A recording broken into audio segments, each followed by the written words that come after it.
Hey guys, I'm back with another video with a game submitted to our Patreon page. And in this video, we're going to talk about some typical ideas that one should look for when playing in a really sharp opening. Specifically sharp openings that come out of the first moves e4, e5. So this game was submitted by CJ, and this was, I believe, a classical game on chess.com. And in this game, white goes for King's Gambit with f4.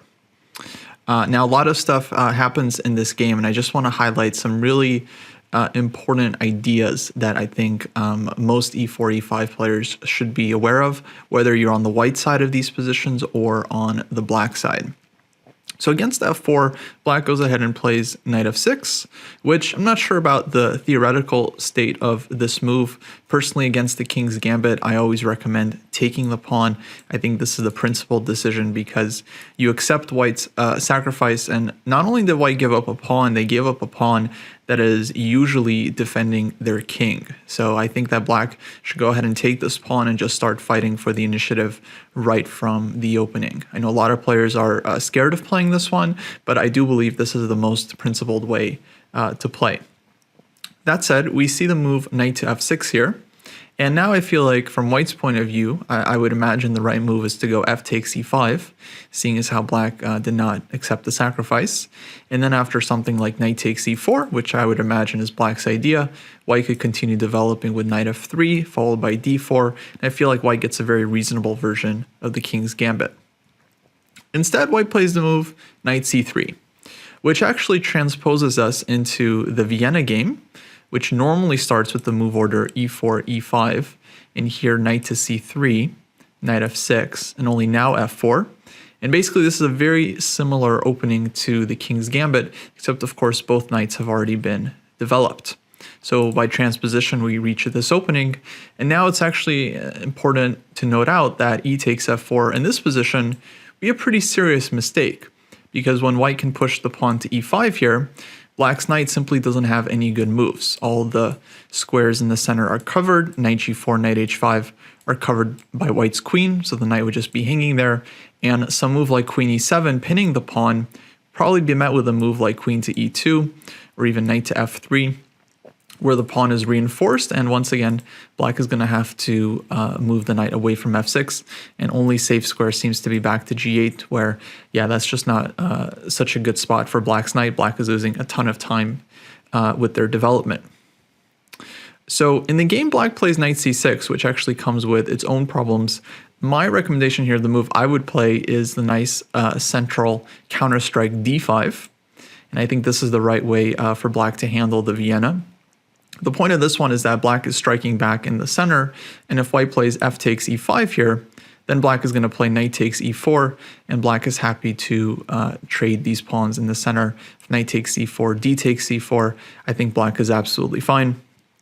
We can continue developing here with like knight c6, going after the e5 pawn, and yeah, black basically solves all their problems here. Of course, there's other lines. The Vienna is very complicated, but that's just my basic recommendation for the next time we reach this position. So black plays knight to c6. And now white continues developing with bishop to c4, which looks very natural. But at this point, once again, I think white should have just taken this pawn on e5. Now the point is that if black goes knight takes e5, white can play the move d4. And now white just gets a very nice pawn center. And these two pawns in the center are super strong. Black's knight has to go somewhere else, and I think white would just have a very serious advantage right from the opening. Can even follow up with e5 soon, continue taking space and kicking black's knights away from the center. So just like that, I think white could have achieved a fantastic position, big center, good development, and black would have been a lot of trouble. Instead, we see bishop c4, and now black continues developing naturally with bishop c5. And the interesting thing here is that now it's black's turn to miss a very sharp idea that I would highly encourage you guys to remember. Again, if you're an e4, e5 player, these ideas come up not just in this exact position, but can come up in different positions as well. Here with white's knight and bishop developed kind of side by side, black has this trick with knight takes e4 that I think is really important to remember. I believe it's called the center trick, if I'm not mistaken. And the point of this one is that black temporarily sacrifices a piece, where after knight takes e4, the point is to follow up with d5. Black gets the piece back, so material will equalize. But the nice thing here for black is that the position becomes very active and everything gets opened up. Now the bishop on c8 is open, the bishop on f8 can also be developed, and white, of course, has to figure out what to do with this fork. I believe it's called the center fork trick, if I'm not mistaken. And I really like black's chances here. If bishop takes d5, then queen takes d5. Black's queen gets very active. Black gets the nice light squares under their control, and now the g2 pawn is hanging. The knight is under attack. And again, black's position here is very active, and I think black is doing great.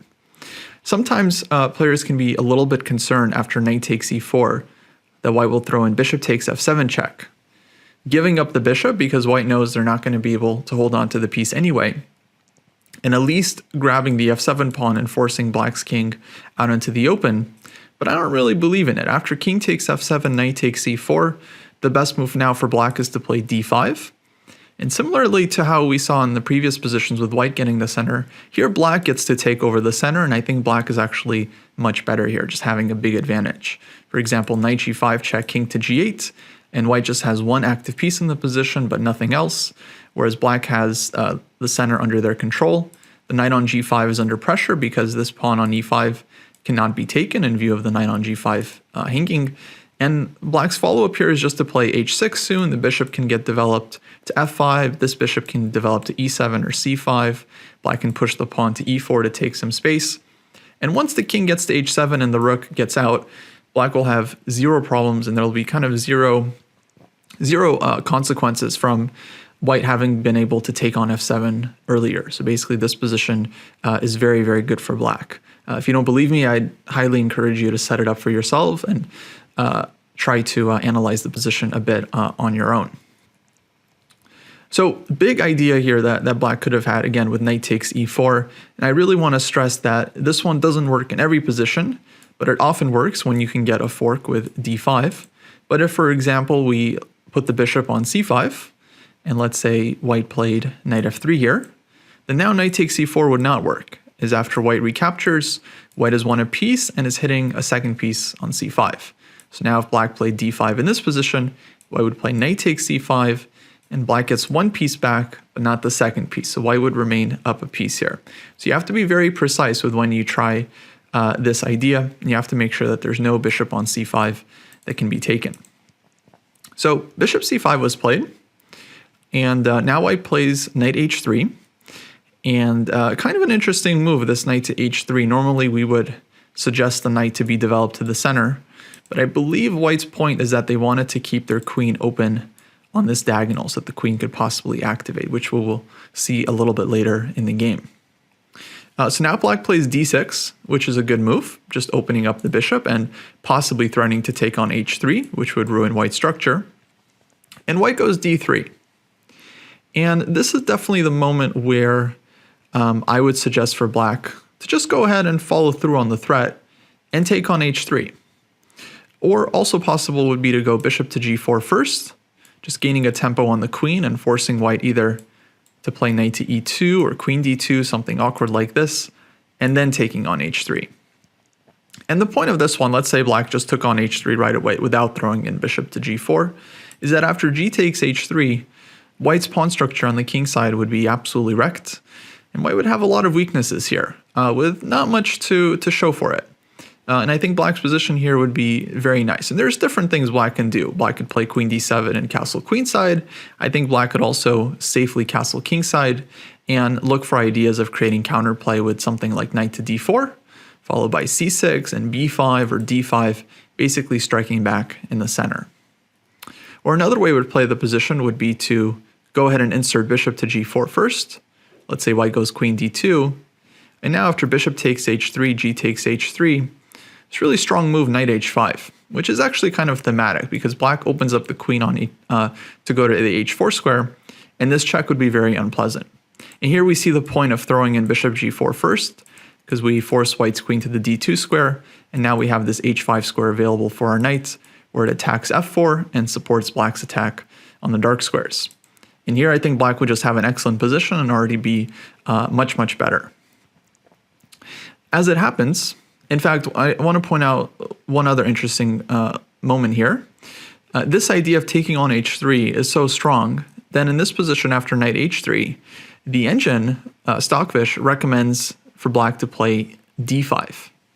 And the idea here is that in the engine's eyes, this threat of bishop takes h3 is so strong that it's almost worth it to sacrifice a whole pawn just to be able to take on h3 as quickly as possible, because this d5 move is very forcing, hits the bishop on c4, white has to react, and white has no time to stop the threat of bishop takes h3. Whereas after d6, technically white could have made some other move here like f5, which would stop black from being able to take on h3, or knight g5, for example, where I think black's best move would be to just castle and defend the pawn on f7.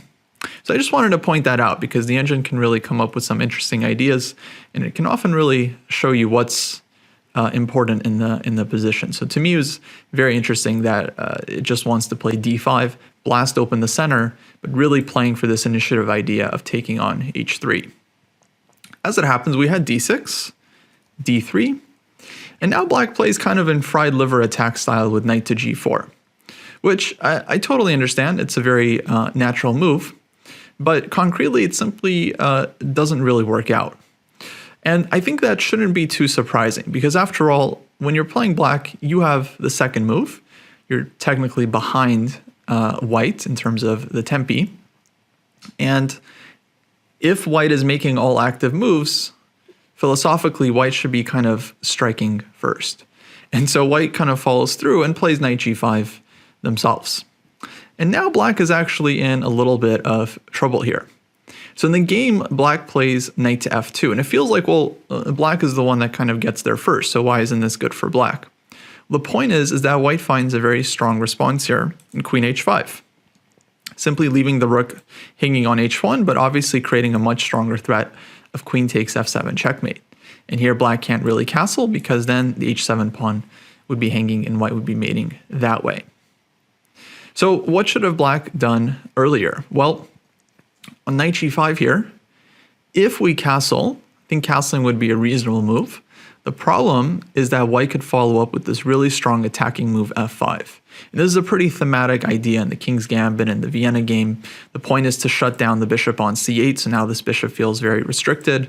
The knight on g4 is now hanging, and if black plays knight f2 here, well then again, white comes in with queen to h5, and white's attack is simply devastating. h7 is hanging, as is f7, meaning a move like h6 here defends against one threat, but doesn't defend against white's other threats. So knight takes f7, and white's threats here are much stronger than anything black can do with this discovered attack against black's king, the possibility to sacrifice the bishop on h6. Black is essentially just getting mated here. Of course, the queen is hanging as well, and yeah, too many threats for black to deal with. So castling is not right, and the interesting thing here is that I think the best move for black, although white is generally doing pretty well here, would be this crafty move h6. And the point of this one is to encourage white to take on f7 and allow black's queen to activate with queen h4 check. So kind of like the reverse of what happens in the game. In the game, black is the one that gets knight f2 first, but then white gets to activate the queen and is doing extremely well. Instead, h6 for black, I think would have been the way to play this.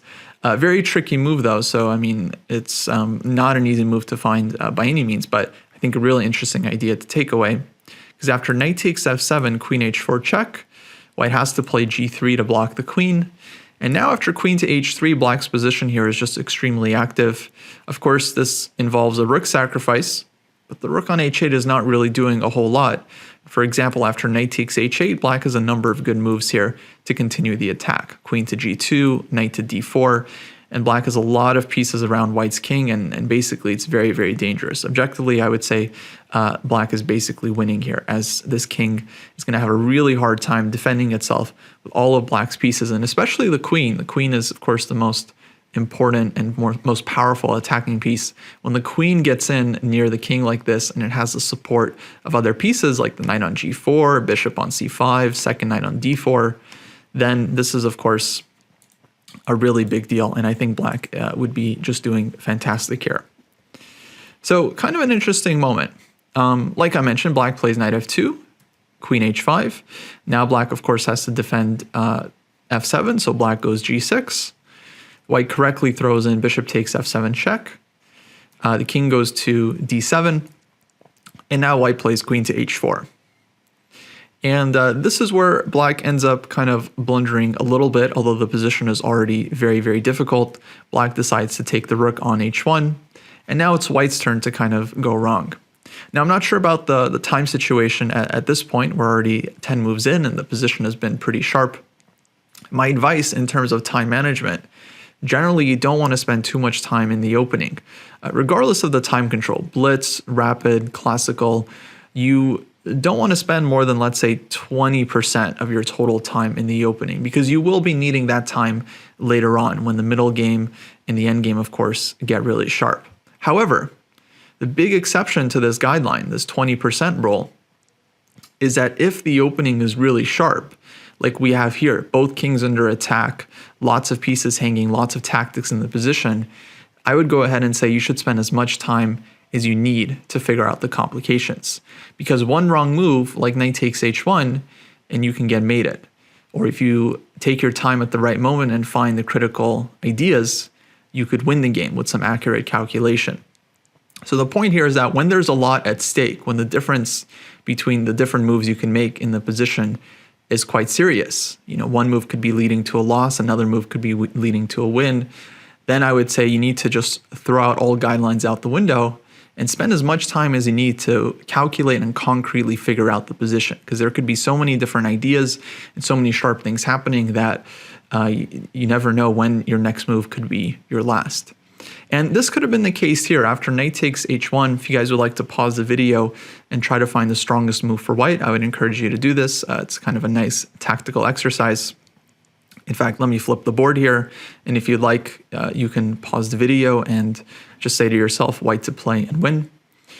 And yeah, white ends up playing bishop to e6 check, which is not a terrible move, but it does kind of give away the win here.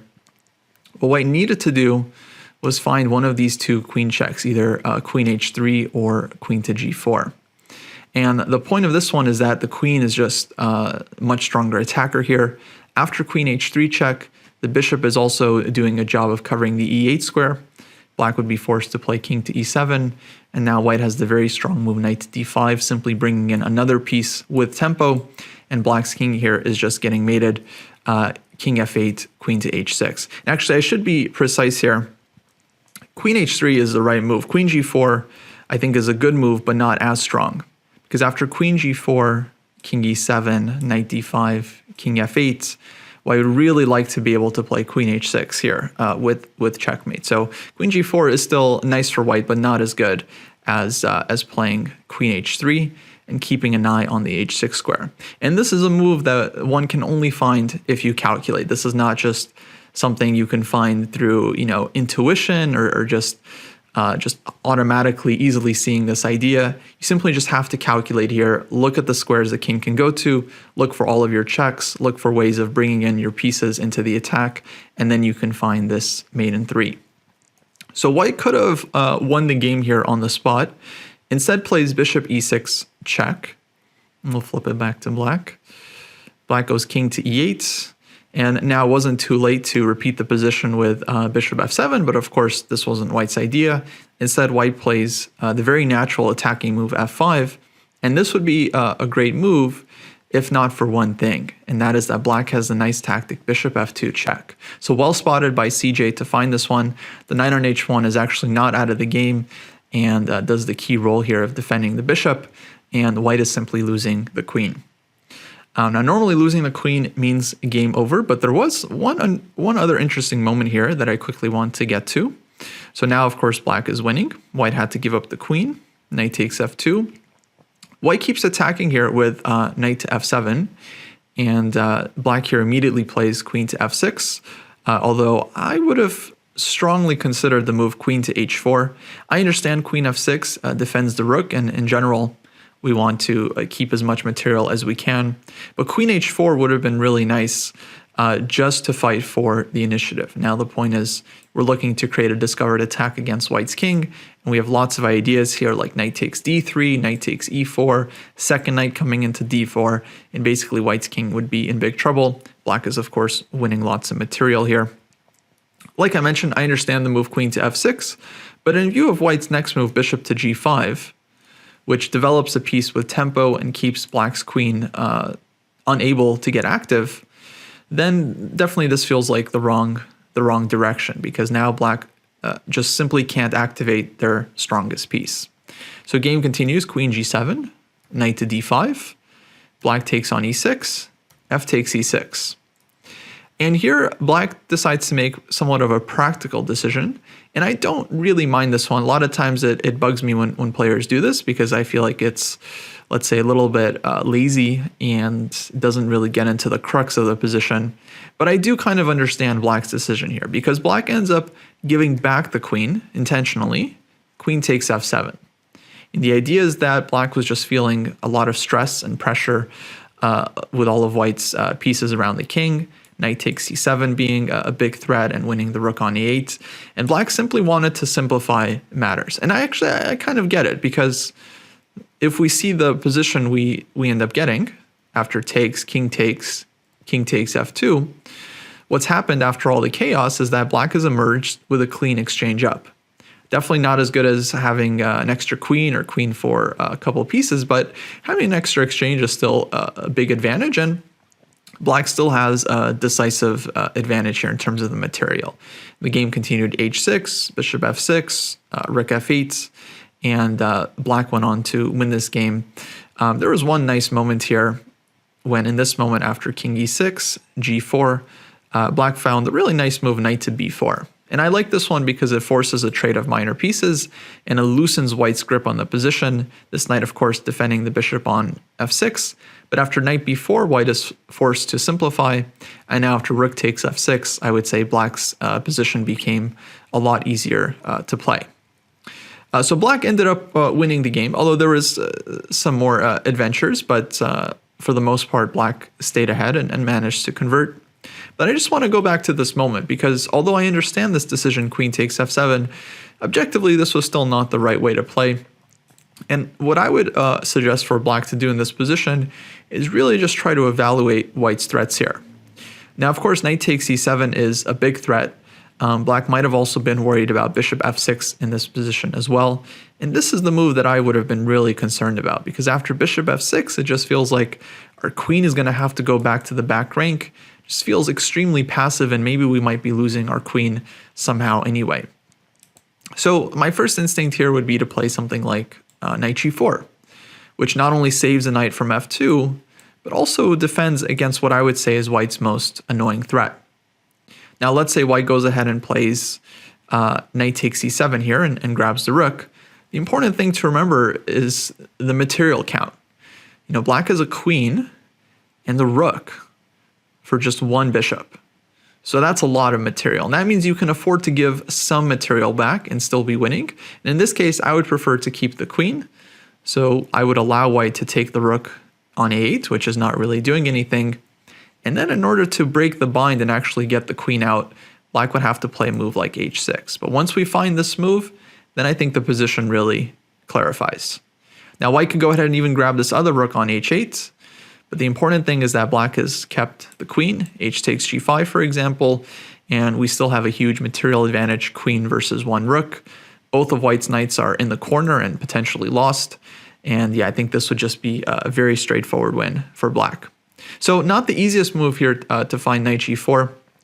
Engine, of course, gives many moves that give black a winning advantage, but to my human eyes, this is the one I probably would have preferred, as again, it covers kind of white's most annoying threat, in my view, which is bishop f6, and also prepares to kind of get black's queen out into the game with h6. Although all this, I should say, could have been prevented had black really considered their options at this moment and just went with the active queen move, queen to h4. So we see this queen h4 coming up time and time again. Earlier in response to knight g5, that was also the idea of pushing h6 and looking to bring the queen out to h4. This would have been really strong back here as well. All right, guys, that's going to wrap it up for this video. Hopefully you found it instructive. If you have any questions on anything we discussed, feel free to leave a comment down below. And please make sure to subscribe to the channel if you haven't already. We really appreciate it. We're going to be doing more of these game analysis videos. So again, hopefully you found them instructive. Have a great rest of your day, and I'll see you next time. Take care.